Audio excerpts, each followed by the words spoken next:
Hey, welcome back to our channel. I'm Jared at 3Cs, and today we're going to give you guys a little bit different content. This is our Ford Transit van. A little bit of a backstory. Started off as a regular 15 passenger van. So it's got all the windows in it. We have 3 kids, we like to travel. Also dirt bike related. It goes to all the GNCCs that we go to or local races.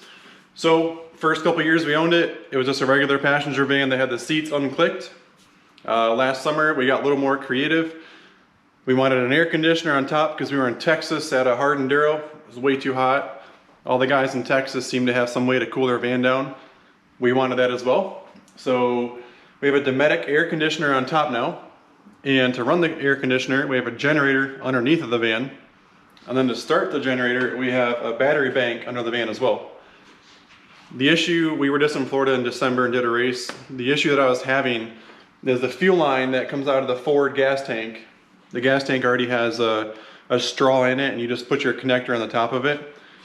It feeds my fuel injected generator. The generator had a ton of air pockets coming back to it, and under heavy load, it was, even though it was December, it was still like 90 some degrees. So the generator was running pretty much all day to keep the AC unit on.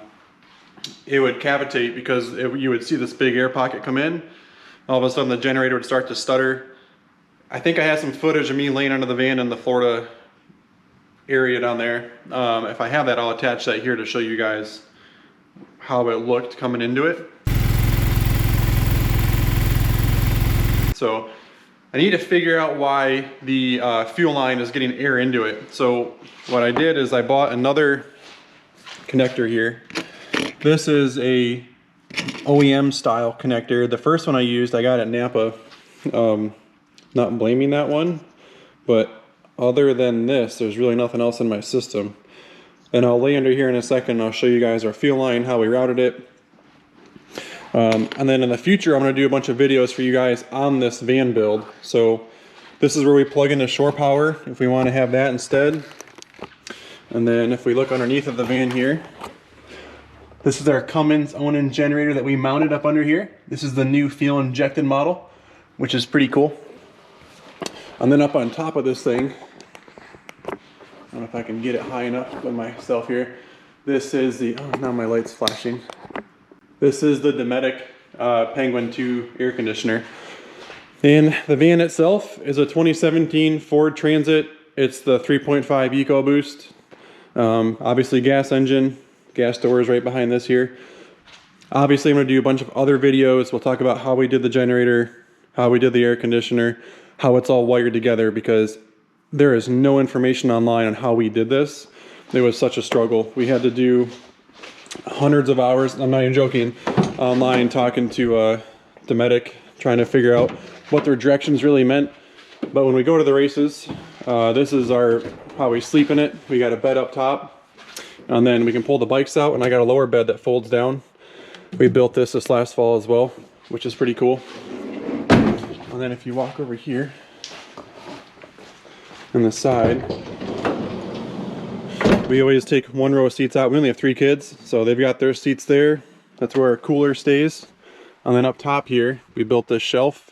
I've got the GoPro on top of the light. Hopefully it's all right. This is our Dometic controller for the air conditioner unit itself, which is here. This is a bunch of 12 volt stuff. So we got our 12 volt panel, tells us what a voltage of the battery is. Some plug-ins for cell phones. When the generator is running, we have the standard power here, 110, and down there as well, we put one in there. And then this is our generator controller. So if I want to turn the generator on, I just do the control panel there. A couple other features we'll work on later, but again, I want to do separate videos and all that stuff. Thought I would just show you guys what we built in none of our spare time last summer. So what we're going to do first is I got to get the van jacked up on the front because there's no room under it. And also, what's going to make this a lot harder to do now is my battery box here. If you look up under here, this is a battery box that we added. We have 2 deep cycle batteries inside of this container, and that's what's powering my generator to make it start. And that also gives us like 12 volt power without having to run the generator. So this is my fuel line that we added right here. And if I get under here a little bit more, you can tell that this is air. Let me find a pocket right there. So I'm not sure if that GoPro will show it, but there's an air pocket right there. So this is air up on top and then back to gas. That runs back to the generator. I've primed it. This line has been pretty much full fuel before. So what I have to do now is I gotta let the gas out of the gas tank, and then we gotta drop it. And on these forward gas tanks, there's 3 straps on the bottom, which means we have 6 bolts. So we got 3 on each side. So first I'm gonna get the gas out of it. First I'll raise it, get the gas out of it, and then we're gonna drop the gas tank. And I'm hoping with a new connector like I showed you on the counter there, that'll be enough to solve my fuel issue. So we loosened the 3 straps that are holding the tank up. Or actually we loosened them and took them all the way off. They're laying there on the floor, and the R2 in the back. When you're dropping your tank on the Transit, there's the filler neck, which is super flexible. We've got our jack pretty much all the way down. It's got a step on it, but it's still down. And then you've got these 2 lines that run up front, and they have a clamp right there that holds it against the firewall, or against the frame, and it just pops off of there. And the only other line is our line here. And the fuel center electric line, but there's slack in that. Is there? Okay, so.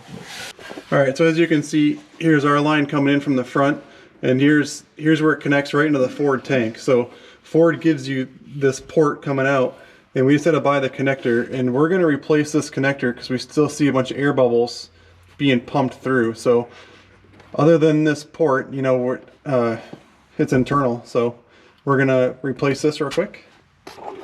And to get this old one off, there's 2 little gray buttons on each side of that. I'm gonna pinch it and just pull up on it, and now this is off. And we're gonna replace this on the end of our fuel line here.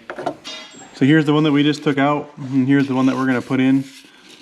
They do look very similar on the inside, but we're still gonna try it because we've already got the gas tank dropped. So we're gonna install the new yellow one with a new hose clamp. Alright, so we've got our new connector on there. You can tell it's the yellow and black one.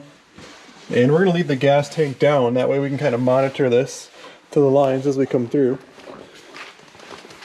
And we're going to reprime our line ourselves. We got this, we use this on like snowmobile chain cases and gearboxes that need oil sucked out. So now we got pressure in our pumper tool, and it's sucking right into our fuel line here. You can see, oh, well, we can see it, but there's air bubbles ripping down through there. So we're going to suck it all the way until we feel every air bubble is out. And what's cool is it's got a siphon effect going on now, so when we pull this tool out, it'll keep pushing gas through from the top. That way we can slide it right on that bar back there without any issues. And we'll just kind of look up here real quick too to confirm.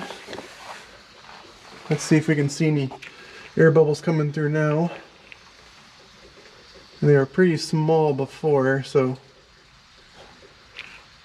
I don't see them where I was seeing them before. I don't either. There was every 2 seconds you'd see one rip through there, but I don't see anything. They're pretty small. All right, we got it all reset. Let's turn our fan system on here at the shop. We've got it hooked up to the exhaust on the generator. Crawl up in here and we'll start the generator. You can hear it running. So now we'll spend a minute down here watching it and see if we get any more air bubbles.